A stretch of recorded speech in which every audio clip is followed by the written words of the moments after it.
YM ဟော်တာ YouTube channel လေးကိုစင်ဆိုင်အားပေးနားဆင်နေကြတဲ့ပြည်သူများအားလုံးပဲမင်္ဂလာနေ့သေးလေးပါခင်ဗျာကျွန်တော်တို့ရဲ့ channel လေးဟာဆိုရင်တော့စိတ်ဝင်စားဖွယ်ခြောက်ကြားစရာပရာလောကဇလန်တွဲတွေနဲ့တော်ရင်းဇလန်လူမိုက်ဇလန်လေးတွေကိုအခြေခံတင်ဆက်ပေးနေတာပဲဖြစ်ပါတယ်ဒီနေ့မှာလည်းကျွန်တော်တင်ဆက်ပေးဖို့ရွေးချယ်ထားတဲ့ဇလန်လေးကတော့စင်စွဲနဲ့ပိုင်ရှင်ဆိုတဲ့ဇလန်လေးရဲ့အပိုင်းဆက်ကိုပဲဆက်လက်တင်ဆက်ပေးသွားအောင်မှာဖြစ်ပါတယ်ခင်ဗျာဟုတ်ကဲ့ဇလန်လေးမတင်ဆက်ခင်မှာကျွန်တော်တို့ရဲ့ YM ဟော်တာ YouTube channel လေးကို subscribe လေးမလုပ်သေးဘူးဆိုရင် subscribe လေးလုပ်ပြီးတော့ဗီဒီယိုသစ်တွေတင်တိုင်းသိနိုင်ဖို့ဘေးနားက notification လေးကိုနှိပ်သွားပေးဖို့လည်းတောင်းဆိုလိုက်ချင်ပါတယ်ခင်ဗျာဟုတ်ကဲ့ဒါဆိုရင်တော့ဇလန်လေးကိုခုပဲတင်ဆက်ပေးလိုက်ချင်ပါတယ်ခင်ဗျာနေ့ရက်တွေကနေလာအပိုင်းခြားတွေဖြစ်ကူလူပြောင်းလဲလာခဲ့ပြီးဥပွဲတီးတို့စီမှာရှိနေတဲ့ပေါ့နဲ့မူလိန်တို့ကလည်းအခုတော့နေသားတကြားရှိလို့နေပြီဖြစ်တယ်မူလိန်ဆိုရင်ဝမ်ပိုင်လေးပူလို့မကြခင်ရက်ပိုင်းခြားထဲမှာတော့တားတယောက်ရဲ့မိခင်ဖြစ်လာတော့မှသူမရဲ့အနေနဲ့ကတော့အတိတ်ကအရာရာတွေကိုအသိစိတ်ထဲမှတ်မိနိုင်ခြင်းမရှိတဲ့အတွက်ဥပွဲတီးတို့နေရက်စီကိုသာသူမရဲ့နေရက်အမှန်းလို့အထင်ရှိနေတယ်ပေါ့ကတော့မူလိန်လို့မဟုတ်ဘူးဟန်ဒီရွာကလေးစီကိုအမြဲတစေသတိရနေတတ်ပါတယ်သူ့အနေနဲ့ကတော့ခါဒီချန်တို့ကိုလည်းမကယ်လိုက်နိုင်တာကြောင့်သူ့အတွက်ကိုလည်းအမြဲလိုပဲနောင်တရနေမိပြန်တယ်ဂျင်းမင်းကိုလည်းငါတောင်းပန်ပါတယ်ကွာခါဒီချန်တို့နဲ့ဂျင်းတို့ကိုအသက်ရှင်နေသေးဆိုတာကိုပေါ့တယောက်မသိနိုင်ဘူးလေသူ့ရဲ့စိတ်ထဲမှာနှစ်ယောက်စလုံးသိဆုံးခဲ့ပြီလို့သာတွေးနေတာဖြစ်တယ်ပေါ့အတွေးလုံနေမိတော့မှမူလင်းတယောက်သူ့စီလျှောက်လာတာကိုတွေးမိလိုက်တယ်ပေါ့ရဲ့အတွေးတွေကိုဖျက်ထောက်လိုက်ပြီးတော့မူလင်းကိုစောင့်နေပြည့်အကိုပေါ့မူလင်းငါပိုက်ထဲကလှုပ်နေတယ်ဟဲ့မူလင်းကတော့သူ့ရဲ့ဝမ်ပိုက်ပူပူကိုလက်နဲ့တစ်ဖက်ပြက်ရမ်းရင်းနဲ့ပြောလိုက်တယ်ပေါ်လေစိုးရင်တကြီးနဲ့ပြရာခတ်သွားရတယ်ဟာမူလင်းမလုံးနဲ့လေအဲ့လိုတားမြင်ရင်းနဲ့ဂျိုင်းနောက်ကိုအားပြုလို့အနားကိုရောက်သွားရတယ်မူလင်းကတော့ပေါ့ကိုကြောင်စီစီလေးကြည့်လို့ရဲ့မူလင်းဘိုက်ကိုမရရဘူးလေဟာဘာလို့တော့ကိုပေါ့နေဘိုက်ထဲမှာခလေးလေးရှိတယ်နေရိုက်လိုက်ရင်ခလေးကိုထိပြီးသူနာသွားလိမ့်မယ်ခလေးဟုတ်လားဟုတ်တယ်ခလေးဆိုတာဘယ်လိုမျိုးလဲပေါ့လေအဖေကခတ်သွားတယ်မူလင်းကမှတ်ညံနေမဟုတ်အတီတရားတချို့ကိုတောင်ပျောက်ဆုံးနေခဲ့တာပါအကိုပေါ့ငါမေးနေတယ်လေခလေးဆိုတာကပေါ်လေရုတ်တရက်အနေနဲ့ဘယ်လိုဖြေရမယ်မသိဘူးမူလင်းကလည်းသူသိချင်ပြီဆိုရင်မရမကမေးတတ်တာဆိုတော့အဖြေတစ်ခုပေးနိုင်ဖို့အနီးနားကိုပေါ်လေလိုက်ကြည့်လိုက်တယ်ဥပွဲထီတို့စင်တွေကစင်ပေါက်လေးတစ်ကောင်ကိုသူလဲလှမ်းမြင်လိုက်တယ်စိတ်ထဲကလည်းစင်ကလေးနဲ့ဥပမာပေးဖို့အကြံတစ်ခုရမိလိုက်တယ်ခလေးဆိုတာကဒီမှာကြည့်ငါပြမယ်ဟိုးမှစင်ကလေးကိုနင်းမြင်လားမြင်တယ်လေနေပိုက်ထဲကကလေးလေးကလည်းအဲ့ဒီလိုလေးပဲမူလင်းရဲ့မျက်နှာကရှုံ့မဲ့သွားလိမ့်တယ်ပြီးတော့ပေါ့ကိုလိန်ဆွဲလိုက်ပြီးတော့အကိုပေါ့ကလည်းဘာလို့တော့မူလင်းရဲ့ငါဘိုက်ကတေးသေးလေးလေနင်းကလေးကအကြီးကြီးဘလို့ဖြစ်နိုင်မှာလဲအော်ဟုတ်တာပဲပေါ့လဲရီလိုက်တယ်ပေါ့ရီတော့မူလင်းလဲလိုက်ရီလိုက်တယ်သူတို့နှစ်ယောက်ကိုမျက်ဝန်းတစ်စုံကတခြားတနေရာကနေလှမ်းကြည့်နေတယ်အဲ့ဒါကိုသူတို့မသိမိခဲ့ကြဘူးဟန်ဒီရွာကလေးကတော့ခါတီအပြောင်းလဲဖြစ်ပြီးတော့နောက်ပိုင်းမှာပြောင်းလဲမှုများစွာဖြစ်ပေါ်လာခဲ့တယ်အဓိကပြောင်းလဲမှုကတော့သူတို့ရွာစီကိုပြင်ပစီကလူတွေရောက်လာခဲ့တာပါရောက်လာကြသူအများစုကတော့ဘင်္ဂလားဒေ့ရှ်နဲ့အိန္ဒိယဘက်ကဖြစ်ပြီးတော့မြန်မာပြည်ဘက်ကရောက်လာသူတွေကအနှဲငယ်လည်းရှိပါတယ်ဒီလူတွေရောက်လာရခြင်းကခါတီကိုအကြောင်းပြုပြီးတော့အကွက်ချစီစဉ်ထားတဲ့ဂျိုဝီရဲ့လှုပ်ဆောင်မှုတွေပါဂျိုဝီကတော့ဟိုတန်တွေထဲမှာလူကြီးလေလုံးသူမြို့ပြမှာကျင်လည်ဘူးပြီးတော့ငွေနဲ့စီးစိမ်တွေရဲ့တန်ဖိုးကိုကောင်းကောင်းကြီးနားလည်သူလည်းဖြစ်ပါတယ်အခုတော့ဂျိုဝီရဲ့စီစဉ်မှုနဲ့ရောက်ရှိလာကြသူတွေကခါတီအတွက်ကိုမြို့ပြနေလူထုတို့အသုံးပြုရတဲ့စားတောက်စရာတွေကိုလက်ဆောင်ပဏ္ဍာအဖြစ်ယူဆောင်လာသေးကပေးရစီတယ်အထူးသဖြင့်တော့အဲ့ဒီလူတွေယူဆောင်လာတဲ့တာကဟိုတန်တို့အနေနဲ့တစ်ကြိမ်တစ်ခါမှမမြင်ဘူးမမီးဆန်းဘူးတဲ့အကောင်းစားအရက်သေးစာနဲ့ဆေးဝါးတွေပါဒီလိုအရာတွေကြောင့်လည်းခါတီဖြစ်တဲ့ဂျန်ခါကတော့အလွန်သဘောတွေ့နေပြီးတော့အဲ့ဒီလူတွေကိုရွာမှာလဲစိတ်တိုင်းကြလွတ်လွတ်လပ်လပ်ကြီးနေပါလို့တစ်ချက်လို့ပြောလိုက်ပါတယ်ဒီလိုအကျိုးဆက်အားဖြင့်တော့တစ်ဖက်ကရောက်လာသူတွေကဟိုတန်တို့နှစ်ပေါင်းများစွာအထုံးမြတ်ထားသိန်းစီရစင်ဆွေတို့ကရောင်းကုန်ဝယ်ကုန်တွေဖြစ်ခဲ့ကြရတယ်လာအပိုင်းခြားလေးတွင်းမှာပဲဟန်နီရွာကလေးဟာလူစိမ်းတွေနဲ့ပြည့်နေနေပြီးတော့အယောင်အဝယ်နဲ့အဖျော်ရမကလုပ်ငန်းတွေလည်းထူထောင်ပြလာပါတယ်အတိအကျဆိုရင်တော့မှောင်ခိုနေမြေတစ်ခုအဖြစ်ကိုပါအသွင်ကူးပြောင်းစာပြုနေပါပြီဒီအချင်းရာတွေကတော့ရှေးအစဉ်ဆက်နှစ်ပေါင်းများစွာတည်းကမျိုးနွယ်စုကိုထိန်းသိမ်းခဲ့ကြတဲ့ဟူတန်တို့ရဲ့မျိုးရိုးပြတ်ချင်းလို့ဆိုနိုင်ပါတယ်ဒါပေမဲ့လက်ရှိမျိုးနွယ်စုကိုခါတီအဖြစ်နဲ့ဥဆောင်နေသူကဂျန်ခါကတော့ဒီလိုမတွေးပါဘူးဒါတွေဟာသူ့ရဲ့လက်ထက်မှာဟူတန်မျိုးနွယ်စုရဲ့တိုးတက်ပြောင်းလဲခြင်းရဲ့လို့ဂျိုဝီပြောသမျှစကားစနစ်ထဲအသာရနေခဲ့ပါတယ်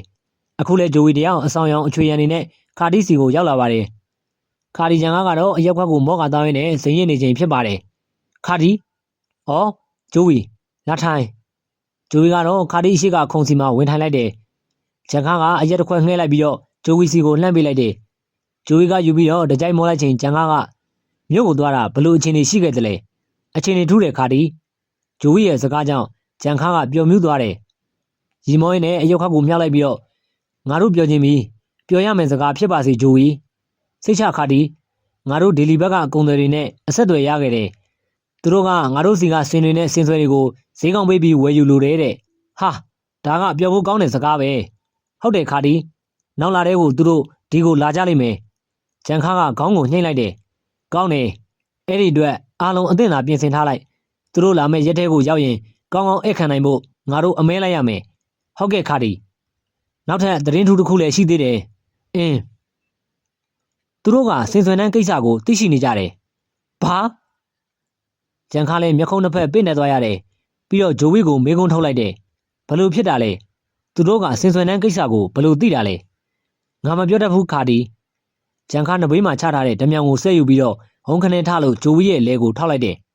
ခါဒီဘာဖြစ်တာလဲဂျိုဝီပြပြတလဲပြောတော့ဂျန်ခါကမင်းကစင်ဆွေနှန်းကိုရောင်းချဖို့ကြံ့နေတာလားခါဒီငါအသေးချာပြောပြမယ်ဓာတ်ကိုဖဲပေးပါဂျိုဝီရဲ့စကားကြောင့်ဂျန်ခါလည်းထောက်ထားတဲ့ဓာတ်ကိုဖြေလျှော့ပေးလိုက်တယ်ပြီးတော့ထိုင်ကုန်စီမှာပြန်ထိုင်ပြီးတော့ဓာတ်ကိုခုံပေါ်ချလိုက်ပြီးအရက်ခွက်ကိုအကုန်မော့တောက်လိုက်တယ်ဂျိုဝီကဂျန်ခါအကြောင်းကိုသိနေသူမို့လို့ခက်ချင်ချင်ကြည့်နေစိတ်ထဲကပြုံးလိုက်တယ်မင်းပြောမှဆိုပြောဂျိုဝီသူတို့ကစင်ဆွေနှန်းကိစ္စကိုမေးုံပဲမေးတာအဲ့ဒီတော့သူတို့ကစင်ဆွေနှန်းကိုရှာဖွေလိုနေတယ်လို့ငါထင်မိတယ်ဒီအတွက်လည်းအကျိုးမြတ်ကလည်းငါတို့မမှန်းဆနိုင်တဲ့ပမာဏအထိကိုကန့်လန့်ပေးမယ်လို့ပြောတယ်ဒါပေမဲ့ငါအဲ့ဒီကိစ္စအတွက်ခါဒီဖြစ်တဲ့မင်းနဲ့တိုက်ရိုက်ပြောဖို့သူတို့ကိုပြောခဲ့တယ်ဂျန်ခါလည်းငြိမ်သွားတယ်အခုနောက်ကသူလည်းမခံမရနိုင်ဖြစ်ပြီးတော့ဂျိုဝီကိုဓာတ်နဲ့ထားထောက်တဲ့ကိစ္စရဲ့အဓိကအကြောင်းကအဲ့ဒါပါပဲဂျိုဝီကသူ့ကိုကြော်လွန်လို့လုတ်ပိုင်ခွင့်ယူတယ်လို့အထင်ရှိတာကြောင့်ဖြစ်ပါတယ်စင်ဆွေနှန်းကိုကာကွယ်လိုစိမ့်နဲ့နှမျောစိတ်ကတော့အနေချင်းဖြစ်မိုံပါပဲအတွေ့အကြုံနဲ့ငြိမ်သက်သွားတဲ့ဂျန်ခါကိုဂျိုဝီကစူးစိုက်ကြည့်လိုက်တယ်ခါဒီငါတို့ဒီကိစ္စအတွက်ကိုအလေးနဲ့စဉ်းစားသင့်တယ်လို့ထင်မိတယ်မင်းဘလို့တွေးထားသလဲဂျိုဝီငါကတော့လက်ခံချင်မိတယ်အဲ့ဒါပြီးရင်မင်းကောငါကောမြို့ပြမှာလူချမ်းသာကြီးတွေအဖြစ်နဲ့တစ်သက်လုံးနေလို့ရပြီအခုလိုတောနေခြုံကြကိုဘယ်တော့မှပြန်လှည့်ကြည့်စရာမလိုအပ်တော့ဘူးဂျိုဝီရဲ့စကားကိုဂျန်ခါကသဘောကျတယ်ဆိုတဲ့သဘောနဲ့ခေါင်းကိုနှိမ့်လိုက်တယ်မင်းသဘောကရောခါတီဂျန်ခါကမတုံ့ပြန်ဘူးအလေးနဲ့တွေးတောနေဟန်ရှိတယ်မင်းသဘောမတူရင်တော့ငါသူတို့ကိုညှဉ်းဆန်လိုက်မယ်ခါတီနေဦးဂျိုဝီငါစဉ်းစားနေတာအဲ့ဒါမဟုတ်ဘူးမင်းစဉ်းစားနေတာငါ့ကိုပြောပြလို့ရမလားရတယ်ငါစဉ်းစားနေတာကစင်ဆွေနှန်းကဘယ်မှာရှိမှန်းမသိပဲပျောက်ဆုံးနေတာအတွက်ပဲအဲ့ဒါအတွက်ငါစိတ်ပူမိတယ်ဒါဆိုရင်သူတို့ကန့်လန့်ချက်ကိုမင်းလက်ခံမဲလို့ငါယူဆလို့ရသလားငါစိတ်ဝင်စားတယ်ဂျိုဝီဒါပေမဲ့အကျိုးမြတ်ကတော့နဲပါလို့မရဘူးနော်စိတ်ချခါတီအပုံ100ဆိုရင်ငါကမင်းကိုအပုံ80ပေးမယ်မင်းကိုငါယုံကြည်တယ်သူတို့ကိုကောယုံလို့ရမှာလားယုံလို့ရတယ်ဆိုတာငါအသက်နဲ့အာမခံတဲ့ခါတီဒီမှာရောက်နေကြသူတိုင်းကလည်းငါတို့ဘော်ကိုဘသူကမှအကျိုးမရုပ်စေဘူးဆိုတာတက်သေးပါဒါဆိုရင်တော့အဲ့ဒီကိစ္စအတွက်ကိုငါတန်တရားရှိမနေတော့ပါဘူးစင်ဆွေနဲ့ပျောက်ဆုံးနေတဲ့ကိစ္စအတွက်တော့စိတ်ပူပန်ရမယ်ထင်တယ်အဲ့ဒီအတွက်လည်းမင်းမပူနဲ့ခါတီငါအားလုံးစီစဉ်ပေးမယ်မင်းဘယ်လိုစီစဉ်မလဲဒီလူတွေကိုသူတို့စည်းအိမ်နဲ့သူတို့ရှာဖွေကြအောင်လို့ငါစီးရုံနိုင်ပါတယ်ဂျန်ခါကဂျိုဝီကိုအလုံးစုံယုံကြည်ပြီးတော့ခေါင်းကိုညှိလိုက်ပါတယ်ကောင်းပြီလေအစီအစဉ်တိုင်းကိုတော့မင်းငါ့ကိုတခုမကြံတင်ပြရမယ်ဂျိုဝီမဟုတ်ရင်တော့ဂျန်ခါကခုနကချထားတဲ့ဓမြောင်ကိုမေးဆက်ပြလိုက်တယ်ဂျိုဝီကပြုံးပြုံးကြီးနဲ့ခေါင်းကိုညှိပြလိုက်ပြီးတော့မင်းလက်ခံတာအတွက်ငါဝမ်းသာမိပါတယ်ခါတီငါတို့နှစ်ယောက်ရဲ့မြို့ပြရဲ့လူချမ်းသာကြီးတွေဘဝစီကိုအတူသွားကြတာပေါ့အေးအတူသွားကြမယ်ဂျိုဝီကခွက်ကိုမြောက်လို့ဂျန်ခါစီကိုကမ်းလိုက်တယ်ဂျန်ခါကလည်းသူ့ရဲ့အရက်ခွက်တွေကိုအရက်ငှဲ့လို့ခွက်ကိုကင်ပြီးတော့ဂျိုဝီနဲ့ခွက်ချင်းတိုက်လိုက်ကနှစ်ယောက်အတူတကြိုက်တည်းမောတောက်လိုက်ပါတော့တယ်ဦးပွဲထီးတို့လူစုဟာတော့သူတို့ရဲ့မီလာရှိကာနီးနာတိုင်းစင်ဟန်းအုပ်စုစီကိုဝင်ရောက်ပြီးတော့အရွယ်ရောက်ပြီးသားဖြစ်တဲ့စင်မောက်တကောင်ကိုဝိုင်းဝန်းဖမ်းယူနေကြပါတယ်သူတို့လူစုမှာအင်အားအနေနဲ့15ယောက်ပါဝင်ပြီးတော့ကွမ်ကင်ခေါ်တဲ့စင်ဖမ်းမှုအတွက်အထူးလေ့ကျင့်ထားရာစင်ကောင်4ကောင်အထိပါဝင်ပါတယ်စင်4ကောင်ထဲမှာစင်ကြီးအောင်မန်းကလည်းကွမ်ကင်အဖြစ်နဲ့ပါဝင်လာကစင်ဖမ်းရကိုဦးစီးဦးဆောင်ပြုသူဖန်ဒီဖြစ်တဲ့ဦးပွဲထီးကတော့တယောက်တည်းစီးနှင်းပါတယ်ကျန်တဲ့လူတွေကတော့စင်သုံးစီးမှာမောင်အုပ်ခေါ်စင်ထိန်သူတယောက်နဲ့စိုင်ဖန်လို့ခေါ်တဲ့ကျိုးခွင်းပြစ်သူ2ယောက်စီးနှင်းကြပြီးတော့စင်ထိန်သူတွေမှအပကျန်တဲ့သူတွေကလက်ထဲစီမှာ3ရေစိန်4ရေစိန်ရှော့ကျိုးတုပ်ကြီးတွေကိုကင်ထားကြပါတယ် အဲ့ဒီလျှော်ကြိုးအကြီးကြီးကိုလည်းစိုင်ဖန်လို့ခေါ်ပါတယ်။ဥပွဲထီးကတော့လေးရည်စိန်စိုင်ဖန်ကြိုးကိုအသုံးပြုပါတယ်။အခြားစင်သုံးစီးကတော့သုံးရည်စိန်စိုင်ဖန်ကြိုးကိုအသုံးပြုကြပါတယ်။ဒီလိုစိုင်ဖန်ကြိုးတွေကိုသုံးရည်စိန်လေးရည်စိန်ကြိုးအဖြစ်သတ်မှတ်ရမှာကြိုးအလုပ်ပုံရသတ်မှတ်တာဖြစ်ပါတယ်။ပထမဆုံးတစ်ဖြူပင်စီကခွာယူလာတဲ့လျှော်ကိုဦးဆုံး10ရက်ကြာရေစိန်ထားပြီးတော့ရေနူးနာနဲ့ထူးလို့ထောင်းလို့နုနယ်တဲ့အပိုင်းတွေကိုစစ်ထုတ်ခါထုတ်ရပါတယ်။အဲ့ဒါပြီးရင်တော့ဒုတိယအကြိမ်ဖြစ်နေပူအောက်မှာ3ရက်ကြာအောင်ရေထပ်ဆင်ရပါတယ်။ရေစိန်ပြီးတာနဲ့ဆွေးမြေရာအပိုင်းတွေကိုထပ်မံလို့စစ်ထုတ်ဖဲထုတ်ရပြန်ပါတယ်။အဲ့ဒီကနောက်ဆုံးကြံတဲ့လျှော်တွေကတော့အခိုင်ခံဆုံးအဖြစ်နဲ့ကျန်ရစ်ပါတယ်။ဒီအဆင့်ကိုပြီးရင်တော့လျှော်ရည်တွေကိုရေးအေးနဲ့နေရိပ်စီမှာပြော့ပြောင်းအောင်1ရက်ကြာစိန်ပြီးနောက်ကျိုးအဖြစ်နဲ့စတင်လို့ကျစ်ပါတယ်။ဒါကိုတော့3ရေစိန်စိုင်ဖန်ပြုတ်လုပ်ပုံပါ။4ရေစိန်စိုင်ဖန်ကြိုးကိုပြုတ်လုပ်ပုံကြတော့ကြားထဲမှာစားရည်နဲ့2ရက်ကြာတရေစိန်ပေးရပါတယ်။ဒီအခါမှာတော့စားရည်ကြောင့်လျှော်တွေဟာအတော်များများရီဆွေးတာမျိုးရှိပါတယ်။ဒါပေမဲ့ရီဆွေးမှမရှိပဲကြံရစ်တဲ့လျှော်တွေကတော့အခိုင်အခန့်ဆုံးအနေထားနဲ့ကြံရစ်ပါတယ်။ဒီလိုကြံရစ်တဲ့လျှော်တွေကိုမှကြံအစ်စ်တွေကိုလှုပ်ဆောင်ပြီးတော့စိုင်ဖန်ကြိုးဖြစ်စတင်ကြည့်လိုက်ရပါတယ်။စိုင်ဖန်တစ်ချောင်းကတော့အနည်းဆုံးအတောင်20ခန့်ရှိရပါတယ်။ဒီလိုပဲကြိုးပြစ်သူစိုင်ဖန်ကလည်းပြစ်မှတ်ကိုပေ20အကွာဝေးလောက်ထိပြစ်မလွဲရအောင်ပြစ်နိုင်စွမ်းရှိရပါတယ်။ကွမ်တီရီစီမှာတော့စိုင်ဖလာခေါ်တဲ့ဝမ်ဘတ်ကြိုးနဲ့စိုင်ကုတ်လို့ခေါ်တဲ့တိုင်းကြိုးတွေကိုတက်ဆင်ထားရပါတယ်။ဒါတွေပြီးဆုံးပြီဆိုရင်တော့ဆင်ဖမ်းမဲ့အဖွဲကိုရပါပြီ။ကျန်ရတဲ့သူတွေကတော့ဆင်အုပ်ကိုဖျို့ဖျဲဖြစ်အောင်ပြောက်အုပ်နဲ့အခြားအတန်ပြင်းပြင်းမီရာပစ္စည်းတို့နဲ့ခြောက်လန့်ရမယ့်သူတွေပါ။တချို့သောမီလာရှိကာအဖွဲတွေမှာတော့အခုလောက်လူသူအများအသုံးမပြုတတ်ကြပါဘူး။ဥပွဲထီကတော့ကျုံသွင်းပြီးဆင်ဖမ်းတာတဲ့ကုန်ကြစရိတ်နှဲပါတဲ့မီလာရှိကာနီးကိုငွေကြေးအတွက်မဟုတ်ဘဲနဲ့ဝါသနာအရလှုပ်ဆောင်သူဖြစ်တာကြောင့်အထီးကိုက်နေအောင်အန်ရကင်းအောင်စင်ကောလူကောအင်အားသုံးပါတယ်။သူ့ရဲ့နီးလန်းရာကွမ်ကီစင်လေးနှစ်ကောင်မှာနှစ်ကောင်ကစင်ကိုလုံးထွေးပြေးလိုက်လို့ဖမ်းမှဖြစ်ပြီးတော့နှစ်ကောင်ကတော့နဘေးကနေပန်းလိုက်ကလိုအပ်မှသာဝင်ရောက်ကူညီမဲ့အနေအထားမျိုးဖြစ်ပါတယ်။ဒီလိုပန်းစင်နှစ်ကောင်ထားခြင်းအကျိုးကတော့စင်ရဲအုပ်ဘက်ကနေအမတ်မထင်ရံမူလာမဲ့အရေးကိုလည်းကာကွယ်ရာရောက်စေပါတယ်။ဥပွဲထီတို့ပွဲကတော့လူဝင်အားများပေမဲ့ကိုစီကုံကတာဝန်ကျေပွန်ကြသူတွေမို့လို့အတူတူတွဲဖက်ပြီးတော့အလုပ်လုပ်ရတာကောင်းမွန်ပါတယ်။အခုလဲတစ်ဖက်ပွဲကတော့စင်ရဲအုပ်ကိုဖယုတ်ဖျဲနဲ့ပြိုကွဲအောင်လုပ်ပြီးတာနဲ့စောင့်ဆိုင်နေတဲ့ဥပွဲထီတို့ကွမ်ကီစင်လေးစီးကစင်အုပ်ထဲကိုဝင်ပြီးတော့ပြစ်မှတ်ထားရစင်ပေါက်စီကိုအမြန်ဆုံးဝင်ရောက်ချင်းကပ်ကြတယ်။ဒီအခင်းချင်းရတော့ဥပွဲထီနဲ့ဇာလျန်တို့ကစင်ပေါက်ကိုကြိုးကွင်းပြစ်လို့ဖမ်းမှဖြစ်ပြီးတော့နဘေးကမောင်ဖုံးတို့စင်နဲ့အခြားစင်တကောင်ကတော့ပန်းစင်ဖြစ်နေပေးကြပါတယ်။စင်ပေါက်ကိုနှစ်ဖက်ညက်ပြီးတာနဲ့ဥပွဲထီနဲ့ဇာလျန်တို့ကလိမ္မာပါနဲ့ဆွန်နဲ့ပဲစင်ရိုင်းအုံနဲ့စန့်ကျင်ဘက်စီကိုတွန်းထုတ်မောင်းထုတ်ပါတယ်။စင်မောင်းနဲ့စင်ရိုင်းကိုတင်းကွဲသွားပြီးတဲ့နောက်မှာတော့ဆရာတပည့်နှစ်ယောက်ဟာစိုင်ဖန်ကြိုးတွေကိုကိုစီဝေ့လို့ရမ်းပြဖို့ပြင်ကြပါတယ်။ဇာလျန်မင်းရင်ပြဥပွဲထီကပြောတော့ဇာလျန်ကသူ့လက်ထဲကကြိုးဝင်းကိုစင်ပေါက်စာစီကိုလှမ်းပစ်လိုက်တယ်။လက်ဆလက်နာကောင်းပြီးတော့အချိန်သားကိုက်လုံးတော့နှမောင်းလေးလိုပြင်းနေတဲ့စင်ပေါက်ရဲ့ဦးကောင်းကိုစိုင်ဖန်ကြိုးကမိမိရရစွတ်မိပါတယ်။ငါပြစ်ပြီ။ဥပွဲထီကပြောပြီးတော့သူ့လက်ထဲကစိုင်ဖန်ကြိုးကိုထပ်ပစ်လိုက်ပါတယ်။ကြိုးကင်းကတော့ဇာလျန်ရဲ့ကြိုးကင်းဆုတ်ခံထားရတဲ့အတွက်ရုံးကန်လှုပ်ရှားနေပြီဖြစ်တဲ့စင်ပေါက်စီကိုတက်တယ်မမတ်စွတ်မိပြန်ပါတယ်။ကတ်တော်ဇာလျန်ကတ်တော့လက်ထဲကကြိုးကိုထပ်ပစ်လိုက်ပါတယ်။ဥပွဲထီလည်းဟဲ့အော်ပြောလိုက်တယ်။ဟုတ်ကဲ့ဦးလေးဘွဲ့ဇာလျန်ကလည်းကြိုးကိုတင်းလိုက်တယ်။တစားဆွဲယူတယ်။ဒီခိုက်နဲ့တပြိုင်တည်းမှာပဲသူစီးလာတဲ့စင်ကိုထိန်းချောင်းသူဦးစီးကပါနဲ့စွာနဲ့စင်ချင်းနီးကပ်နိုင်အောင်ပြုလုပ်ပေးပါတယ်။တစ်ဖက်ကဥပွဲထီကလည်းတယောက်တည်းပေမဲ့ကျွမ်းကျင်စွာနဲ့ပဲကြိုးကိုတင်းလို့ဆွဲလို့ဇာလျန်တို့နီးတူသူ့စင်ကိုစင်ပေါက်အနားစီကိုချင်းကပ်ပါတယ်။စင်နှကောင်ပြေးလွှားနေတဲ့စင်ပေါက်ကိုညှက်ပြီးတဲ့အထီကိုချင်းကပ်ကြပါတယ်။ကပ်မိချိန်မှာတော့နှစ်ဖက်ညှက်လို့စင်ပေါက်ကိုဦးနေဖမ်းမိကြပါတယ်။ဒီစင်ကိုရောက်ပြီဆိုရင်တော့သူတို့စင်ဖမ်းမှုကအောင်မြင်သွားခဲ့ပြီလို့ဆိုလိုနိုင်ပါတယ်။နဘေးကမောင်ဖုံးတို့ရဲ့ပန်းစင်နှကောင်ကလည်းသူတို့ကိုထက်ချက်မကွာလိုက်ရန်လို့ပေးထားတယ်။ဇာလျန်ကတ်ဥပွဲထီကတော့မကြခင်ပြင်းနေမှုကိုရပ်တန့်ပြီးတော့ဦးကျိုးလာတော့မဲ့စင်ပေါက်ရဲ့အရိတ်ကဲကိုကြည့်ကဇာလျန်ကိုစေခိုင်းနေလေတယ်။စင်ပေါက်ရဲ့နောက်ကိုကမ်းမိချိန်မှာဥပွဲထီကတစ်ဖက်ဇာလျန်တို့စင်ကတစ်ဖက်စင်ချင်းချင်းပူးကက်ကကြားညှက်နိုင်လိုက်ပါပြီ။ဟေးအောင်မီဟေးအောင်မီဥပွဲထီကတော့အောင်ပွဲအတွက်ကြွေးကြော်ဟဲ့အော်လိုက်သလိုဇာလျန်တို့ကလည်းလိုက်ပါလို့ဟဲ့အော်ကြပါတယ်။ဥပွဲထီတို့လူစုကတော့ဖမ်းဆီးလာတဲ့စင်တရက်နဲ့တညအကြာလမ်းခရီးတိုင်းပဲစခန်းစီကိုဆွဲခေါ်ယူလာခဲ့ပြီးနောက်မှာစင်ကျုံစခန်းစီကိုထည့်သွင်းခဲ့ပြီးဇော်ပိုင်းလို့ခေါ်တဲ့စင်ချော့တေးတွေကိုတီးဆိုလို့စင်ကိုရင်မလာအောင်ချုပ်မြူရပါတယ်။ဒီလိုစင်ချော့ခြင်းကတော့အချိန်အပြင်အနည်းဆုံးရက်ပေါင်း20ကနေတလခွဲလောက်အထိကိုကြာတတ်လေတယ်။ဥပွဲထီကတော့စင်ကျုံစခန်းထဲစီမှာစင်ချော့ဖို့အတွက်ကိုစီစဉ်ပေးနေတယ်။ဒီမှာတပတ်အကြာနေထိုင်ပြီးတော့စီစဉ်ပြီးတာနဲ့နောက်တစ်ချိန်စင်ဖမ်းမှုကိုသူတို့ထွက်ကြလိမ့်မယ်။ရာသီကာလကတော့2ဒေါ်လာအခါဒီအခါကတော့စင်ဖမ်းရမယ့်ရာသီကာလတစောင်းမုံနဲ့ကစုံလကြားမှာဖမ်းဆီးလို့အကောင်းဆုံးလဖြစ်တယ် ဒါကြောင့်လည်းဒီလထဲမှာစင်လေးကောင်ရအောင်လို့ဖမ်းဆီးမယ်လို့သူလည်းဆုံးဖြတ်ထားပါတယ်စင်ချောတိဇော်ပိုင်းကိုစတင်လို့တီဆိုချော့မြူနေတာကိုဥပွဲတီလည်းအသေးချာနားထောင်နေတယ်စင်ချောတိကအဆိုကောင်းလေလေစင်ကိုအမြန်ဆုံးရင်ပါတိမ်မွေ့လေပဲဖြစ်ပါတယ်ဇာလန်တယောက်ဥပွဲတီစီကိုရောက်ရှိလာတယ်ဥရိပွဲဟေးဒေါ်လေးနန်းရောက်နေတယ်ဟေးဘာတဲ့လဲမူလေးခလေးမွေးပြီတဲ့ဟေးဒါဆိုအရေးကြီးတာပဲဟဲ့ကောင်ဇာလန်ဒီကကိစ္စတွေကိုမင်းမဲကြည့်လို့ထားလိုက်တော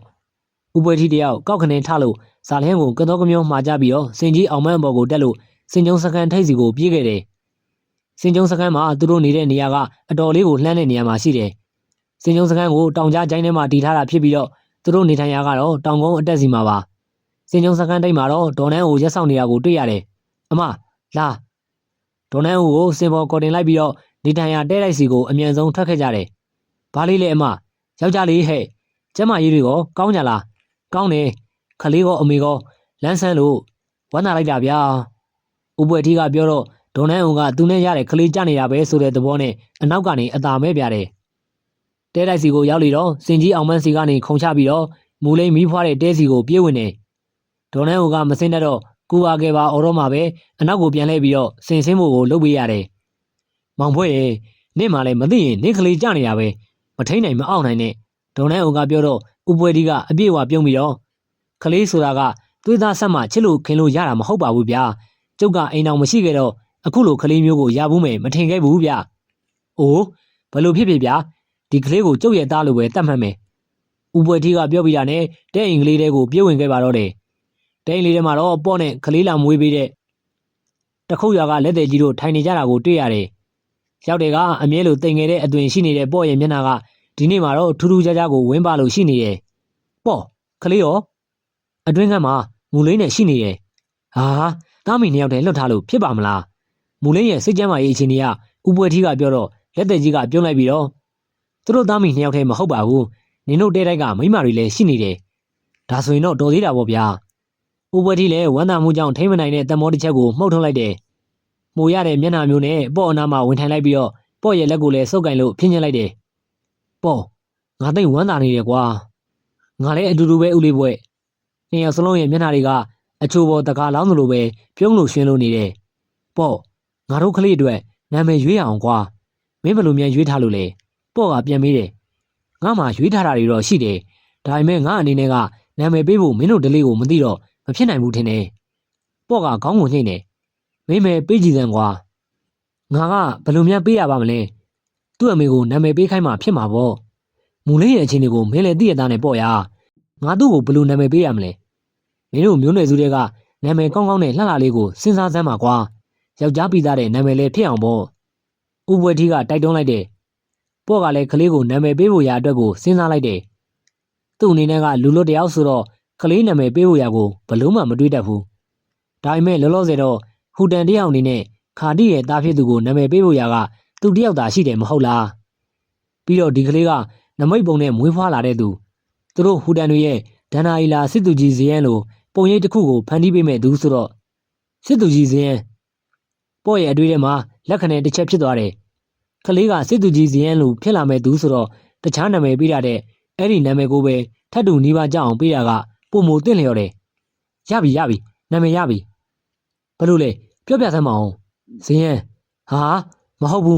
းဇယန်းလိုငါနာမည်ပေးလိုက်မယ်နာမည်ကဥပွဲဒီအတွက်တော့ခေါ်ရဟောရသဘောကျခြင်းစရာနာမည်အတွက်ကိုစိတ်ထဲလဲတိတ်လှုပ်ရှားသလိုဖြစ်သွားရတယ်ဒါပေမဲ့အတိတ်ဘက်ကိုသူသိလို့သေးတာကြောင့်ဘလို့အတိတ်ဘယ်ရှိမလဲပေါ့ငါ့ကိုပြောပြအောင်အတိတ်ဘယ်ကတော့ကြီးမြတ်ချင်းလို့သတ်မှတ်လို့ရတယ်ပြီးတော့ဇယန်းဆိုတဲ့နာမည်ကငါတို့ရဲ့ဒန္နာအီလာစစ်သူကြီးရဲ့နာမည်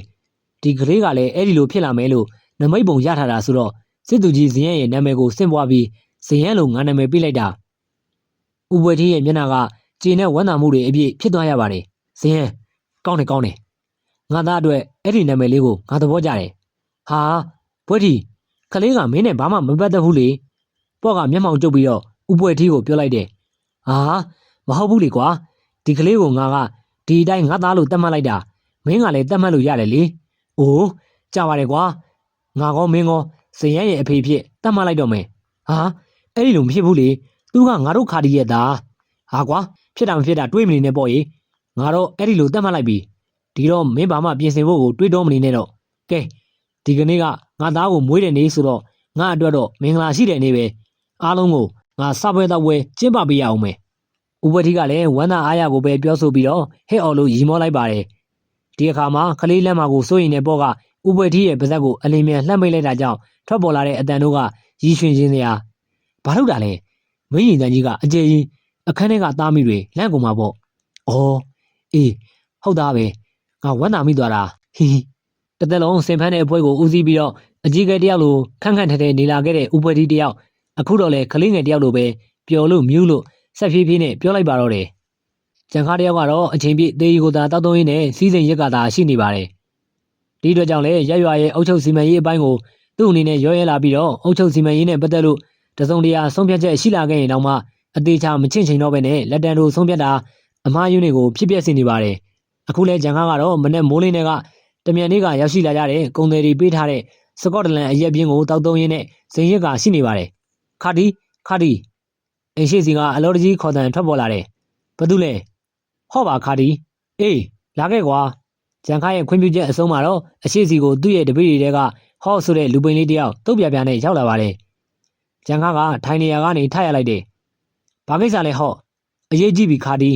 ီဘာအရေးကြီးတာလဲဟော့ကအတန်တုံရင်ပြီးပြောတာကိုကျန်ခါကအရက်ခွက်ကိုအသာမောရင်းနဲ့ခပ်ပေါ်ပေါ်ပဲပြန်မေးလိုက်တယ်ညတော့ကဟူတန်မီတောက်ပြန်ပြီးတော့ထုံးတောက်လာတဲ့ခါဒီဘာအန်အောင်လုံးစိမ့်နဲ့ဂျန်ခါရဲ့လက်ထက်ကအရက်ခွက်လွတ်ကျသွားတယ်ဟော့ကတော့ဂျန်ခါကိုကြည့်ပြီးဘာမှဆက်မပြောရတာမို့လို့ငြိမ်သက်ရင်ရှိနေတယ်ဟဲ့ကောင်မေးပါပြောလိုက်တာလေညတော့ကဟူတန်မီတောက်ဟော့ရဲ့စကားတောင်မဆုံးသေးဘူးဂျန်ခါတယောက်တုံလှုပ်လုံးစာနဲ့အယုတ်ကျိုးပြက်ပဲထိုင်ကုန်စီမှာပြစ်ထန်ချလိုက်မိပါတယ်သူ့ရဲ့နားထဲမှာတော့ဟော့ပြောတဲ့ဟူတန်မီတောက်ပြန်ထုံးတောက်လာတယ်ဆိုတဲ့စကားအပြင်လွန်ခဲ့တဲ့ကာလတုန်းကဟူတန်တောင်ထိပ်စီမှာဒီပန်ဆရာကြီးဆိုတဲ့နမိတ်ဖတ်သူရဲ့စကားတန်ကပဲ့တင်ထက်လို့ကြားရောက်မိလာတယ်။အဲ့ဒီကလေးကိုမွေးဖွားတဲ့အခါမှာမီးတောက်ကသူ့လိုပြန်လဲပြီးတောက်လောင်လာလိမ့်မယ်။ဒီစကားကိုအခြေပြုပြီးတော့ခါတီစဖြစ်ကသားမှာနမိတ်ပုံအသက်ဝင်မလာအောင်သူ့ဘက်ကတားဆီးခြင်းမျိုးတွေလှုပ်ဆောင်ခဲ့တယ်။ပထမလှုပ်ဆောင်ချက်ကတော့ဂျိုဝီရဲ့အကူအညီနဲ့ရွာထဲကမိမတွေအားလုံးကိုဆေးတွေတိုက်ကျွေးပြီးတော့အဲ့ဒီကာလဝင်းပိုင်းမှာကိုဝင်ဆောင်ခြင်းမရှိအောင်လှုပ်ဆောင်ခဲ့တာဖြစ်ပါတယ်။ဒီလှုပ်ဆောင်ချက်ကတော့အပြည့်အဝကိုပဲအောင်မြင်ခဲ့ပြီးတော့ရွာထဲမှာကိုဝင်ဆောင်အမျိုးသမီးရဲ့လို့လက်ရှိအထိကိုရှိမနေခဲ့သေးပါဘူးဒီလိုလှုပ်ဆောင်ခဲ့ပါရဲ့နဲ့ဘဲကဘလို့နမိတ်ပုံကအသက်ဝင်လာရတာလဲတွင်းနဲ့ခြံထူးလိုလင်မယားအကြောင်းကခြံခါရဲ့ကောင်းထဲကိုဝင်လာရတယ်မူလိန်ခြံထူးရဲ့မိမမူလိန်ဒီပန်ဆရာကြီးရောက်လာပြီးတော့နမိတ်ဖတ်ခဲ့တဲ့နောက်ပိုင်းဟန်နီယာကနေထွက်ခွာသွားသူမိမသားဆိုလို့ခြံထူးမိမမူလိန်ကြောက်ပဲရှိတာလက်ရှိဟူတန်မီတော့ပြန်လဲတောက်လောင်လာခြင်းကမူလိန်ကတခြားတနေရာမှာကလေးမွေးလိုက်တာကြောင့်မြန်လားဖြစ်နိုင်ခြေအရှိဆုံးကဒီတစ်ချက်သာဖြစ်တယ်ဒီလိုသာဖြစ်ခဲ့ပြီဆိုရင်တော့နမိတ်ပုံကအမှန်တကယ်ပဲဖြစ်လာခဲ့ပြီးတော့လူသားဝင်လာသူကမူလိန်စီမှာပဲရှိနေမယ်အတွေ့တွေအများပြားကြားမှာလူလွန်ရင်းနဲ့ကြံခါတယောက်လဲဇောချွေးတွေထွက်လာရတယ်ဂျိုဝီကိုအမြန်သွားခေါ်ဟုတ်ကဲ့ဟောလဲပြေးထွက်သွားတယ်ကြံခါအတွက်ကတော့ဂျိုဝီကညံကြီးရှင်ဂျိုဝီကအရာရာကိုတက်သိနားလိုက်သူဂျိုဝီကသာနှက်ဆက်သိနိုင်စွမ်းသူလို့သတ်မှတ်ထားတယ်တစ်ချက်မှာတော့ဂျိုဝီကသူ့ကိုတစ္ဆာဖောက်သွားနိုင်တယ်ဆိုတဲ့အတွေ့မျိုးဝင်မိပေမဲ့တကယ်တမ်းဖြစ်လာပြီဆိုရင်တော့သူ့အနေနဲ့တစုံတရာဂျိုဝီကလွဲပြီးတော့ဘယ်သူမှရှိမနေဘူးအတွေ့တွေမှာကြံခါရင်တွေတလှက်လက်နဲ့ခုန်နေမိတယ်အရက်ခွက်ကိုအကုန်မော့ပြီးတော့နောက်တစ်ခွက်ထပ်မှန်လို့ငှဲ့ကအကုန်မော့တော့ပြန်တယ်ခဏကြာတော့ဟော့နဲ့အတူဂျိုဝီရောက်လာတယ်ဂျိုဝီအရေးကြီးနေပြီဟူတန်မီတောက်ကိစ္စလားဟုတ်တယ်ဒါပေမဲ့ငါအခုတွေးနေမိတာအဲ့ဒါထက်ပိုသွားရပြီဘာများလဲခါတီငါ့ကိုအသေးချာပြောပြပါကြံခါလဲသူတွေးမိတဲ့အကြောင်းကိုဂျိုဝီစီကိုပြောပြလိုက်တယ်ပြောပြီးချိန်မှာတော့အလွန်အမင်းစိတ်လှုပ်ရှားမှုကြောင့်ကြံခါတယောက်လည်းထိုင်နေရင်းကိုပဲကနာမငြိမ်တော့ဘူးအရင်ဆုံးစိတ်ကိုအေးအေးထားပါခါတီပြီးရင်ငါပြောတာကိုနားထောင်ပါဂျိုဝီကအရင်ဆုံးကြံခါကိုသတိပေးပြောကြားလိုက်တယ်ကြံခါကလည်းစိတ်ကိုပြန်လဲငြိမ်သက်အောင်အတတ်နိုင်ဆုံးလှုံ့ဆော်လိုက်ပါတယ်ကြံခါကပြောတယ်ခါတီဒီကိစ္စကငါတို့အတွက်အရေးကြီးတဲ့ကိစ္စတစ်ခုဆိုတာငါနားလေတယ်ဆိုရင်ငါတို့ဒီအတိုင်းနေလို့မရဘူးလေငါတို့တစ်ခုခုလုံးမရမယ်မဟုတ်လားခဏလေးခါတီထူပူပြီးလုံနေလို့ဘာမှရမှာမဟုတ်ဘူးဒီတော့ငါဘာလုပ်ရမလဲဆိုတာအသေးချာစဉ်းစားအောင်မယ်ကြံခါကငြိမ်သက်ပေးလိုက်တော့ဂျိုဝီကမေးစီကိုပုတ်တက်ပြီးတော့အသေးချာစဉ်းစားတယ်အချိန်တစ်ခဏသာကြာလိုက်မယ်ဂျိုဝီကတစုံတစ်ခုကိုစဉ်းစားမိလိုက်ပြီးတော့ဟုတ်ပြီခါတီဒီကိစ္စကငါတို့တဆင်းချင်းလှုပ်ဆောင်ရမယ်ကိစ္စပဲမင်းဘယ်လိုစဉ်းစားမိလို့လဲပထမဆုံးမင်းပြောတာက ဖြစ်နိုင်ခြေအရှိဆုံးဆိုတာငါလည်းတွေးမိတယ်ဒီတော့အရင်ဆုံးငါတို့လုပ်ရမှာကသူတို့တည်တယ်ရှင်တယ်ဆိုတာကိုအသေးချာဆုံးသိဖို့လိုအပ်တယ်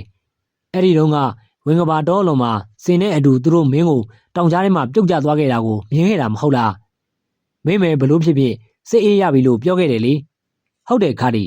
အဲ့ဒီတော့ကငါအတွေးချော်ခဲ့တယ်အခုတော့ဒီလိုထပ်ဖြစ်လို့မရတော့ဘူးငါတို့သူတို့နှစ်ယောက်တည်တယ်ရှင်တယ်ဆိုတာကိုအတိအကျသိဖို့လိုအပ်လာပြီငါတို့စုံစမ်းရမယ်ပြီးရင်ကျူပင်ခုတ်ကျုံငုံမကြံအောင်ရှင်းလင်းရမယ်ဒါမှပဲငါတို့ရဲ့ရည်ရွယ်ချက်ကအထမြောက်လိမ့်မယ်ကျိုးဝီဒီကိစ္စကသူတော်စင်တစ်ပါးကဖတ်ရှုထားတဲ့နမိတ်ပုံတစ်ခုနော်မင်းမယုံကြည်ခဲ့ဘူးမဟုတ်လားခါတီအခုကမယုံကြည်လို့မရတော့အောင်ဖြစ်လာနေပြီကွဖြစ်လာနေရင်တော့မှငါတို့လုတ်ခဲ့တာကခရီးတစ်ဝက်ရောက်နေပြီခါတီအခုမှငါတို့ပြန်လှည့်လို့မရတော့ဘူးအရှိစက်တုံးမကိုရတော့မယ်ငါတို့အတွက်ဒီတလန့်မယ်ရှိတော့တာမင်းစိတ်မပူပါနဲ့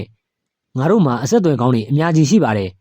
မိမတယောက်ယောက်ျားတယောက်နဲ့ကလေးရှိနေမယ်ဆိုအဲ့ဒီကလေးတယောက်ကိုပါတုတ်တင်ဖို့ငါတို့အတွက်ခက်ခဲမနေပါဘူးကြံခါလဲတက်ပြင်းအစီကြီးတစ်ခုကိုချလိုက်တယ်ကောင်းပြီလေမင်းပြောသလိုပဲငါတို့ပြန်လှည့်လို့မရတော့ဘူးအဲ့ဒီတော့အရှိကိုဆက်တိုးကြတာပေါ့ဒါပေမဲ့မင်းတခြားစီစဉ်ပေးဖို့တော့လိုတယ်စိတ်ချလိုက်ပါခါတီကြံခါလဲဘာမှမပြောတော့ဘူးအရက်ပလင်းကိုကောက်ကင်လို့သာရင်ထဲကအပူတွေကိုငိမ့်စေဖို့တကြိုက်ပြီးတကြိုက်ပဲမော့တောင်နေမိပါတယ်ဂျိုဝီရဲ့အစီအစဉ်နဲ့ပဲပေါ့နဲ့မူလိန်တို့စင်နဲ့အတူပြုတ်ကျသွားတဲ့6ထဲစီကိုဆင်းသက်လို့စုံစမ်းကြတယ်စင်းရဲ့အယိုးပုံကသာတွေ့ကြရပြီးတော့ပေါ့နဲ့မူလိန်တို့တေဆုံးကြရာအထောက်ထားကိုမတွေ့ရဘူးဒီအတွက်ကြောင့်ပေါ့နဲ့မူလိန်မသေးသေးဘူးဆိုပြီးတော့သူတို့လည်းကောက်ချက်ချလိုက်တယ်မသေးသေးဘူးဆိုတာသိရပြီဆိုတော့ဆက်လုပ်ရမယ့်အလုပ်ကပေါ့နဲ့မူလိန်တို့ဘယ်ရက်ဘယ်ထားနေမှာရှိမလဲဆိုတာကိုသူတို့ဆက်လက်ပြီးတော့စုံစမ်းဖို့ဖြစ်လာရပြီဒီအတွက်ကိုလည်းဂျိုဝီကအသေးချာစီစဉ်ခဲ့တယ်ပေါ့နဲ့မူလိန်တို့ရောက်ရှိသွားနိုင်တဲ့နေရာတွေကိုမြေပုံတစ်ချက်ထောက်ကောက်ချက်ချတတ်မှတ်ပြီးတော့သူ့လူတွေကိုရှာဖွေဖို့စေခိုင်းလိုက်တယ်အဓိကအားဖြင့်တော့သူတို့ရှာဖွေရမယ့်နေရာတွေကမြန်မာပြည်ထဲကနေရာတွေဘလို့ဖြစ်ဖြစ်ရအောင်တော့ရှာဖွေရမှာဖြစ်တဲ့အတွက်အစီအစဉ်တွေတေချာချမှတ်ပြီးတော့ဖြန့်ကျက်လို့ရှာဖွေကြပါတယ်တွေ့ပြီဆိုရင်လည်းတွေ့တဲ့နေရာမှာအသေးသက်အပြတ်ရှင်းဖို့ကိုလည်းပြောကြားထားသလိုအလောင်းတွေကိုလည်းဒီတိုင်းမထားခဲ့သေးပဲပြာကျတဲ့အထိမီးရှို့ခဲ့ဖို့ကိုမှာကြားထားပါတယ်ဟူဒန်မီတော့ပြန်လေတောက်လောင်လာခြင်းကသူတို့အတွက်တော့ပြဿနာအကြီးကြီးတည်းဖြစ်စေခဲ့ပြီးတော့အလုပ်တွေလည်းများပြားစေခဲ့ပါပြီဒီလိုအခြေအနေတွေအတွက်ကိုသူတို့လိုမဟုတ်ဘဲနဲ့ဝမ်းသာနေမိသူတယောက်တော့ရှိနေတယ်သူကတော့ဖန်စီခံရသူဂျင်ကိုကမြေတိုက်ခန်းထဲစီမှာဖန်စီခံရပေမဲ့ပြင်ပသတင်းတွေကိုအဆက်မပြတ်ရလေအောင်ထမင်းလာပို့သူကောင်းလေးကိုအပိုင်ပေါင်းသင်းထားပါတယ်ဒီအတွက်ကြောင့်လည်းပြင်ပသတင်းတွေကိုမပြတ်ကြားသိရနေပြီးတော့ဟူဒန်မီတော့ပြန်လေထားတောက်လာတဲ့သတင်းအကြောင်းအရာကိုသူလည်းသိရှိထားခဲ့ပါတယ်ဟူဒန်မီတော့ပြန်လေလို့ထားတောက်လာခြင်းကခါတီပြောသွားတဲ့မူလိန်စီကနမိတ်ပုံဆောင်သူကိုမွေးဖွားပြီးဆိုတဲ့သင်္ကေတပဲမဟုတ်လားပေါ့နေမူလိန်တို့6ထဲကြပြီးတေးပြီးဆိုတော့ကကြားချင်းဝမ်းနဲ့ပက်လက်ဖြစ်ခဲ့ရတယ်နောက်တော့နမိတ်ဖတ်သူဒီပန်ဆရာကြီးကိုယုံကြည်မိပြီးတော့ပေါ့နဲ့မူလိန်တို့မသိနိုင်ဘူးလို့သူ့ဘာသာတထစ်ချသတ်မှတ်ခဲ့တယ်အခုတော့ဟူဒန်မီတော့ကပြန်လေတောက်အောင်ခဲ့ပြီးပေါ့နဲ့မူလိန်တို့မသိဘူးဆိုတဲ့သူရဲ့တကူတာသတ်မှတ်ခြင်းကတော့အမှားယွင်းမရှိခဲ့သလိုအခုဆိုရင်တော့ခါတီရဲ့ရင်သွေးနမိတ်ပုံလူသားလေးကိုပါမွေးဖွားနိုင်ခဲ့ပြီဒါကသူ့တက်တော့အလုံးကိုကြီးမားမြင့်မြတ်လွန်းလာတဲ့သတင်းကောင်းတစ်ခုပါပဲလေဒီလိုသတင်းကောင်းကိုရရှိတဲ့အတွက်ကြောင့်လည်းဂျင်ကိုဟာစိတ်ခွန်အားတွေပုံမရရှိနေပြီးတော့အခုနေသိမယ်ဆိုရင်တော့သေပြောပြီလို့တွေးထားမိပါတယ်ဇယန်းကိုမွေးဖွားပြီးတဲ့ကဥပွဲတီတယောက်စင်ကျုံစခန်းစီကိုမသွားပြတော့ဘူးတရက်ခလေးမျက်နှာကိုသာအရေးတကြီးကြည့်နေရင်ရှိနေပါတယ်10ရက်မြောက်တဲ့နေ့မှာတော့ဇာလင်းတယောက်တဲတိုက်စီကိုရောက်လာပါတယ်ဥပွဲတီကဇယန်းကိုခြိထားခြင်းလည်းဖြစ်ပါတယ်ပြုတ်ဦးလေးဘွဲ့အေးစင်ကျုံစခန်းဘက်ကိုလည်းရောက်မလာတော့လို့စိတ်ပူလို့လိုက်လာတာလေ။အော်အေးဒီမလေးကွာငါသားလေးကိုလက်ကမချကျင်လောက်အောင်ဖြစ်နေတာနဲ့ဟာခလေးကထွားသားဗျနာမည်ဘယ်လိုပေးထားတော့ဟာမိထွန်းနဲ့ကင်မွန်းတက်တုံးကမင်းတို့စီကိုငနော့ကိုမုံမိုးခိုင်းရင်နာမည်ပါပြောခိုင်းလိုက်တယ်လေကွာအဲ့ဒီကောင်မပြောဘူးလားဥပတိကမျက်မှောင်ကျုပ်ပြီးပြောတော့ဇာလင်းကကိုတော့ကပြောတော့ပြောတယ်ဗျဟိုဒါပေမဲ့ကျုပ်ကစင်တွေနာမည်မှတ်တာများပြီးမေ့သွားတာမင်းကတော့ဖြစ်ရမယ်ငါသားနာမည်ကဇယန်းကွဇယန်းဟုတ်လားကျုပ်နာမည်နဲ့တောင်စင်စလိုပဲနော်ဟာတခြားစီကြီးပါကွာငါသားနာမည်ကကြီးမြတ်ရဲရဲနဲ့အတိတ်ပဲကွာဟာဥလေးဘွက်ကလည်းကျုပ်နာမည်လေးအတိတ်ပဲကောင်းပါလေဗျပြောစမ်းမအောင်ဘာအတိတ်ပဲလဲဆိုတာမိုးကောင်းငင်လို့ဖြူစင်တယ်လို့ပြောတာမဟုတ်တာမင်းနာမည်ကြီးကမိုးကောင်းငင်လို့ပဲအတိတ်ပဲဖြစ်ရမလားကွာဥပွဲဒီကိုတမင်တက်တက်စားနောက်နေတဲ့ဇာလင်းရီချလိုက်တယ် ဟဲ့ကောင်ဖြည်းဖြည်းရေးကွာငါသားအိတ်နေတာလန့်သွားအောင်မယ်ဟောဗျာဦးလေးဘွဲကလည်းအဖြစ်သေးလိုက်တာမသိရင်ဦးလေးဘွဲမိမရပြီးမွေးထားတဲ့ကလေးကြနေရပဲတသက်နဲ့တကူဦးပွဲထီးနဲ့အတူတူတွဲဖက်ပြီးအလုတ်လုတ်လာတဲ့ဇာလင်းတယောက်သူတို့ဆရာဦးပွဲထီးအခုလိုကလေးကိုတဲတဲလို့ချစ်တာမျိုးကိုမမြင်ဘူးတော့တမင်းကိုအငေါ်ထိုးလိုက်တယ်ဟဲ့ကောင်အဘိုးအယူတွေပြောမနေနဲ့ဒါကငါသားဒီတော့မင်းတို့လည်းငါ့ကိုမဟုတ်တရုပ်လာမပြောကြနဲ့တကယ်ကိုပဲနော်စင်ကျုံစခန်းမှာပြောနေတော့ကကြုံမယုံမိဘူးတော်တော့ကွာအခုမင်းလာရင်ကိစ္စကိုပဲပြောတော့စခန်းပဲတဲ့လေလာကြည့်အောင်ဦးလေးပွဲရဟိုကောင်လေးအစင်ပြေနေပြီဆိုတာပြကျင်လို့ပြီးတော့တပတ်ကြာရင်ခကြီးထပ်တွက်မယ်ဆိုလို့အဲ့ဒါအခုဆဲရတောင်ရှိနေပြီမို့လာမေးတာလေငါသားလေးတလားပြင်းမှဖန်စီရေးလုပ်မယ်လို့ပြောလိုက်ကွာဟိုကောင်လေးကိစ္စကိုတော့ဂျားထဲမှာငါတစ်ခေါက်လောက်လာကြည့်အောင်မယ်လောလောဆယ်တော့မင်းတို့လှုပ်ရိုးလှုပ်စင်တိုင်းဆက်ပြီးသားလှုပ်ထားကြကွာဟုတ်ကဲ့ဦးလေးဘွဲ့ဇာလင်းကခက်ရွှွှတ်ပဲပြောလိုက်တယ်ငါ့ကိုလာပြီးနောက်ပြောင်နေပြန်ပါပြီသွားငါအခန်းထဲမှာကြက်နှကောင်နဲ့ငါချောက်တွေယူသွားကြည့်ဇာလင်းလည်းတဲဘက်ကိုထွက်သွားတယ်ပြန်လာတော့လက်ထဲမှာကြက်နှကောင်နဲ့ငါချောက်တို့ကိုကင်လို့မနှက်ဖြန်ငါလာခဲ့မယ်ဟုတ်ကဲ့ဦးလေးဘွဲ့ဇာလင်းလည်းစင်ကျုံစခန်းစီကိုပြန်သွားခဲ့ပါတယ်ဦးလေးဘွဲ့ထီကခလေးကိုဆက်ချီထားပြီးတော့ထိုင်နေမိပါတယ်စိတ်ထဲမှာလည်းဒီကလေးကိုသူ့ပါကြောင့်အခုလောက်ထိတန်ရောစင်တွေ့မိသွားရတယ်လေဆိုတဲ့အကြောင်းကိုတွေးတောလို့ရှိနေပါတယ်နောက်တနေ့မနေ့မှာတော့ဦးလေးဘွဲ့ထီတယောက်အစောတဲကပဲစင်ကျုံဘက်ကသူ့စင်ကြီးအောင်မန်းနဲ့အတူထွက်ခဲ့ပါတယ်စင်ကျုံနောက်ကိုမရောက်ခင်လမ်းခုလက်စီမှာလူစိမ်းတစုနဲ့ဆုံနေတယ်ဟေးခဏရအောင်ငါတို့မေးစရာရှိလို့တယောက်ကပြောချင်းလေယိုလေသိန်းကပေါ့တုံနဲ့စင်တူနေတဲ့အတွက်ဥပွဲထီးရဲ့စိတ်ထဲထင့်ခနဲဖြစ်သွားရတယ်အေးမေးလေယောက်ျားတယောက်နဲ့မိန်းမတယောက်မင်းတို့စီမှာရှိသလားလို့ပေါ့နဲ့မူလင်းကိုမေးတာဖြစ်ကြောင်းဥပွဲထီးလည်းသိမိလိုက်လေတယ်ဒါပေမဲ့လည်းမသိချင်အောင်စောင်းလိုက်ပြီးတော့ဘယ်လိုမျိုးလဲလွန်ခဲ့တဲ့10 လလောက်ကငါတို့စီကယောက်ျားတယောက်နဲ့မိန်းမတယောက်ပျောက်သွားလို့သူတို့မြန်မင်းတို့စီရောက်လာသလားလို့ဩအေးအဲ့ဒါဆိုရင်တော့ရောက်မလာဘူးကွာငါကဟိုဘက်ကတဲတိုက်မှာနေတာငါတို့စီကိုသူတို့ရောက်မလာဘူးရောက်လာတာလည်းမတွေ့မိဘူးဟုတ်လားပြောနေနဲ့ဥပွဲထီးရဲ့စိတ်ထဲမှာဒီလူတွေကိုတစ်ဖက်လက်နီးကိုတုံးဖို့စဉ်းစားလိုက်မိတယ်ဒါနဲ့ငါစဉ်းစားမိပြီမင်းတို့ပြောပုံတိုင်းဆိုငါမိတ်ဆွေတယောက်ပြောဘူးတာကိုအမှတ်ရသွားတယ်သူတို့အကြောင်းလားဟုတ်တယ်ငါမိတ်ဆွေကဟိုးဘက်ကလက်ထုပ်ကုန်းမှာနေတာသူတို့ရွာကိုလူစိမ်း2 ယောက်ရောက်နေတယ်တဲ့ယောက်ျားနဲ့မိန်းမဆိုလို့ဟုတ်လားမင်းမြတ်လာသူတွေရဲ့မျက်နှာတွေကဝင်းပါသွားကြတယ်အဲ့ဒီကိုဘလို့သွားရလဲပြောပြပါလားဒီကနေဟိုးဘက်တောင်ကျောကိုကူးလိုက်ရင်ဆင်သွားလန်ရှိတယ်အဲ့ဒီအတိုင်းသာလိုက်သွားလမ်းဆုံးရင်ရွာရောက်သွားလိမ့်မယ်အေးကျေးဇူးပဲလူစိမ်းတွေထွက်သွားကြတယ်ဥပွဲထီလည်းအဲ့ဒီလူတွေကိုမြင်ကွင်းကကွဲတဲ့အထိခဏစောင့်ကြည့်နေလိုက်ပြီးနောက်မှာတော့စင်ကျုံစခန်းစီကိုဆက်လက်မသွားပြတော့ဘူးတဲတိုက်ကိုပြန်မှုဆုံးဖြတ်လိုက်ပြီးတော့အနောက်ကိုပဲပြန်လှည့်ခဲ့လိုက်တယ်တဲတိုက်ကိုရောက်တော့အရင်ဆုံးပေါ့ကိုလိုက်ရှာတယ်ပေါ့ကသူ့တဲစီမှာရှိမနေဘူးပေါ့တဲတိုက်တစ်ခွင်ကိုပတ်ပြီးတော့ပေါ့ကိုရှာဖွေတော့အောက်ဘက်ကစမ်းချောင်းစီမှာတွားတွေ့တယ်ပေါ့ကစမ်းချောင်းထဲမှာငါးဆင်းဖမ်းနေတာဖြစ်တယ်ပေါ့မင်းကိုလိုက်ရှာလိုက်ရတာကွာအော်ပွဲထီငါကမူလိမ့်တွေငါလာဖမ်းနေတာဒါနဲ့နင်းကစင်ကျုံစခန်းကိုတွားတာမဟုတ်ဘူးလားငါပြန်လှည့်လာတာပေါ့အရေးကြီးတယ်ဥပွဲထီကစမ်းချောင်းထဲကိုခတ်တုတ်ဆင်းလာပြီးပြောတယ်ပေါ့ကတော့ဘာဖြစ်မှန်းမသိသေးတာကြောင့်ခန့်အေးပါပဲဘာတွေအရေးကြီးလာတာလဲငါလမ်းမှာလူစိမ်းတွေနဲ့တွေ့ခဲ့တယ်ဟူတန်တွေလို့ယူဆရတယ်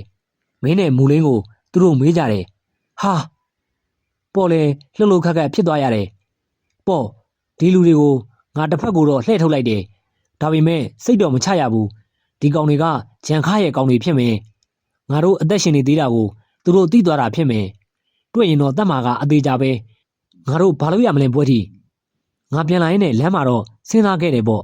ဘာမှလဲပွဲထီပေါ့လေမျော်လင့်တကြီးနဲ့မေးလိုက်တယ်ခန်းဒီဘက်မှာငါအမျိုးတွေရှိတယ်မင်းတို့ကိုအဲ့ဒီကိုငါပို့မလားလို့ခန်းဒီကိုဟုတ်လားဟုတ်တယ်ပေါ့အဲ့ဒီမှာမင်းကောမူလင်းကောပြီးတော့ငါသားကောလုံခြုံနိုင်နေပေါ့လေတက်ပြင်းကိုချလိုက်ပါတယ်အမှန်တိုင်းပြောရရင်တော့ငါဒီနေရာကနေဘယ်ကုန်းမှမသွားချင်မိဘူးပွဲတီဒီနေရာလေးကငါအတွက်ကောမူလင်းတို့တားမိအတွက်ကိုကောမိသားစုဆန်းပြီးတော့တွေးထွေးလုံးတဲ့နေရာတစ်ခုလိုဖြစ်နေရပြီငါနားလေပါတယ်ပေါ့ဒါပေမဲ့အခုကမသွားရင်မင်းတို့အန္တရာယ်ရှိတယ်ပေါ့လေခေါင်းကိုနှင်းလိုက်တယ်အင်းလေမသွားလို့မှမဖြစ်တာငါတို့သွားရမှာပေါ့ဒါဖြစ်ရင်ဒီညနေကိုပဲမင်းတို့သွားလို့ရအောင်ငါစီစဉ်ပေးမယ်ပေါ့အင်းမဘွဲတီပေါ့ရဲ့စိတ်ထဲ ဒီနေရာလေးကိုမခွဲခွာလို့တဲ့စိတ်မသက်သာဖြစ်မိပေမဲ့ရင်းဆန်မှုကလည်းအချိန်ကြီးပေးမနေခဲ့ဘူးလေဘာတတ်နိုင်မှမလဲပေါ်တယောက်လည်းတပ်ပြင်းကိုချပြီးတော့မြင်းဦးတွေကဆွေးမြေ့စွာနဲ့သူခင်မင်မိနေတဲ့နေရာလေးတစ်ဝိုက်ကိုမမောစွာနဲ့ဝေးဝိုက်ကြည့်လိုက်မိပါတော့တယ်ကျွန်တော်တင်ဆက်ပေးခဲ့တဲ့ဇာတ်လမ်းလေးကတော့ဒီမှာပဲပြီးဆုံးပါပြီခင်ဗျာနောက်နေ့ဒီမှာလည်းကြံရှိနေသေးတဲ့အပိုင်းဆက်တွေကိုဆက်လက်တင်ဆက်ပေးသွားအောင်မှာဖြစ်တဲ့အတွက်ကျွန်တော်တို့ရဲ့ YM Horror YouTube Channel လေးကိုဆက်လက်စောင့်မျှော်အားပေးကြပါအောင်ခင်ဗျာကျွန်တော်နဲ့အတူဇာတ်လမ်းလေးကိုအစကနေအဆုံးထိလိုက်ပါစီမျှော်ခန်းစားနားဆင်ပေးခဲ့ကြတဲ့ပရိသတ်တယောက်ချင်းစီတိုင်းကိုကျေးဇူးထူးပဲတင်ရှိပါတယ်ခင်ဗျာ